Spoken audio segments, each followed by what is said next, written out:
నాకన్యా వచ్చేసా తెచ్చేసా. నాగేశ్వరం ఊదటం తప్ప ఇంకేమీ తెలియదు నీకు.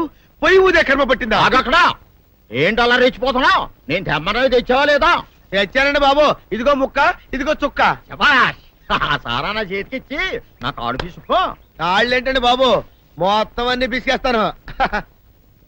మంగారు మంగారు, మా పెళ్ళి ఎప్పుడు చేస్తారండి? అప్పుడేనా, ముందు నా కోరిక తెచ్చాలి కదా. చెప్పు మా క్షణంలో తీర్చేస్తాను. ఏముంటాయి, బల్లి బుర్రలో ఉన్న రసాన్ని ఓ లీటర్ తాగాలని ఉంది. ఏంటి?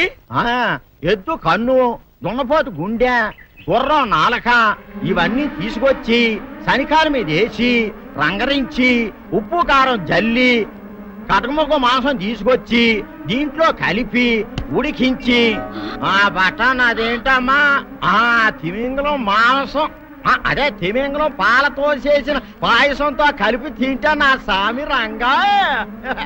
బాబు గారు అయ్యా, ఇదేం బాలేదయ్యా. ఏంటే నువ్వు అనేది? ఈ బుల్లోని మరీ అంత ఏపుతుండే ఏం బాలేదు. ఏంటే ఆయన చూసిన తర్వాత నీ మనసు దిల్కుష్ అయిపోయిందా? అవునయ్యా, ఆ బుల్లోని ఏడిపించింది చాలు గాని మా ఇద్దరికి ముడిట్టే. నీకు ఇష్టమైతే నాకే ఇష్టమే అమ్మడం. ఆ నువ్వు సంగతి మర్చిపోకు. ఆ నువ్వు నాకు కనివైన బేమలో ఉన్నాడు. నీ పెళ్లి అయ్యాక కొంతకాలం సంసారం ఏదాకా అనేదే బేమలో ఉంచాలి, లేకపోతే నీ బతుకు అదిగో అలా బూడిదిపోలు అయిపోతాయి. నాగకన్యా, ఓహోయ్ ఓహోయ్ ఓహోయ్, నా నాగకన్య నాకు దక్కించండి. మీ మేలు జన్మలో మర్చిపోను. ఇదిగా నా మేలు మర్చిపోయినా పర్వాలేదు గాని ఓ సంగతి మాత్రం మర్చిపోక. ఏంటండి? నా కూతురు పెళ్ళయ్యాక దానికి కంటమటగానో నీటి చొక్కన కారిందో కాట్లే పెట్ట కారణమనండి. శబాష్ శబాష్, అయితే నీ షాదీ రేపారా?